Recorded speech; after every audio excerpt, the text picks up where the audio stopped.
Hi, good day. I am Maria BELEN DELADIA from BSCE 3A, and today I will be discussing about vehicular characteristics.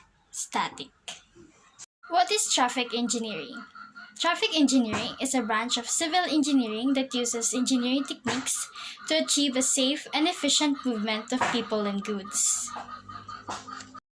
Traffic characteristics is divided into two classifications: the road user characteristics and vehicular characteristics. Vehicular characteristic refers to the characteristics of a certain vehicle, and it has two types: the static and the dynamic. The static characteristics refer to the characteristics of a vehicle related to the vehicular geometry, design, and control system present in it. This characteristic includes the vehicle's dimension, weight, and its minimum turning radius.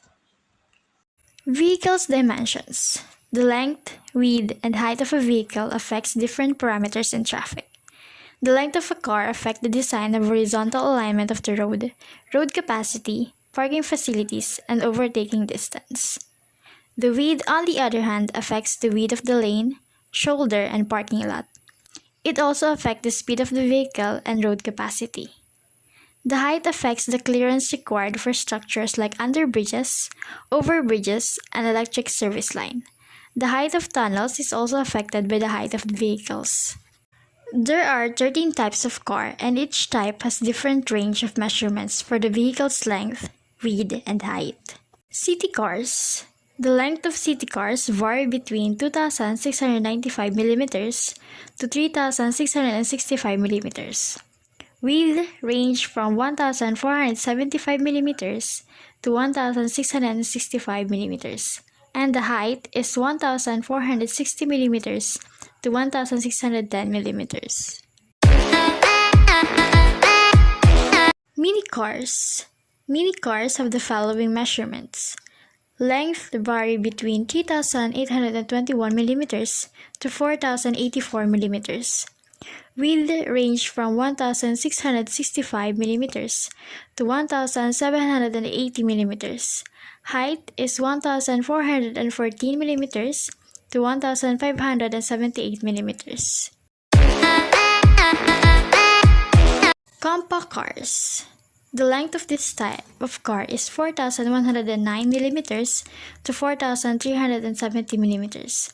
The width is 1,729 mm to 1,823 mm, and the height is 1,424 mm to 1,530 mm. Family cars, also called as the practical cars with dimensions: length 4,425 mm to 4,726 mm. Width 1,810 mm to 1,910 mm. Height 1,418 mm to 1,575 mm. Executive cars. The dimensions of this type of car are as follows. Length varies from 4,628 mm to 5,004 mm. Width range from 1,810 mm to 1,910 mm. Height is 1,377 mm to 1,529 mm. Luxury cars. Car length 4,631 mm to 5,624 mm. Height 1,294 mm to 1,496 mm, and width 1,877 mm to 1,180 mm. Sports car. Length 3,195 mm to 5,027 mm. Height 1,116 mm to 1,475 mm. Width 1,735 mm to 1,992 mm. Estate cars. Length 4,236 mm to 4,966 mm. Height 1,429 millimeters to 1,550 millimeters, and the width 1,693 millimeters to 1,895 millimeters. MPVs. The car has the following dimensions: length 4,068 millimeters to 5,130 millimeters, height 1,530 millimeters to 1,860 millimeters, and width 1,695 millimeters to 1,128 millimeters. Small crossovers. Length 3,700 millimeters to 4,300 millimeters, height 1,529 millimeters to 1,679 millimeters, and width 1,660 millimeters to 1,822 millimeters. Compact SUVs. Their dimensions are length 4,255 millimeters to 4,735 millimeters, height 1,494 millimeters to 1,740 millimeters, and width 1,790 millimeters to 1,125 millimeters. Large SUVs.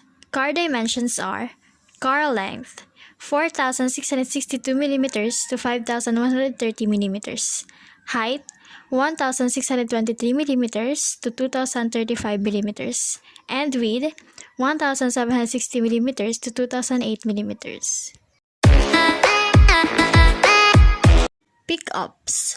The vehicle's measurements are: length 5,205 millimeters to 5,632 millimeters, height 1,775 millimeters to 1,815 millimeters, and width 1,760 millimeters to 2,008 millimeters. Vehicular's weight.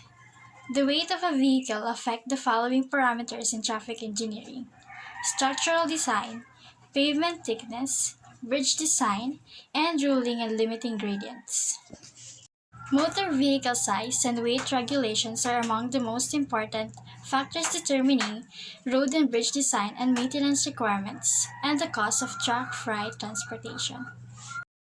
The following state regulations govern the following dimensions: the maximum weight of any single axle, the maximum weight on any group of axles on a vehicle, the maximum weight of the entire vehicle, the maximum length, width, and height, and the maximum number of trailers.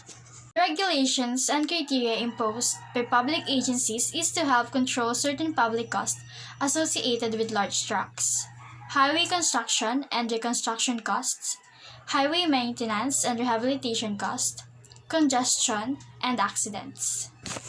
Vehicle's minimum turning point. The turning point of a vehicle is the measurement of the smallest turn it can make. It is the measurement of the outer wheels of a vehicle while making a turn. The turning point of a vehicle is affected as the speed of the vehicle increases. When the speed of the vehicle increases, the vehicle's turning point decreases. The turning point of a vehicle affects traffic as it indicates the ability of a vehicle to pass the point or a curve over a span of time.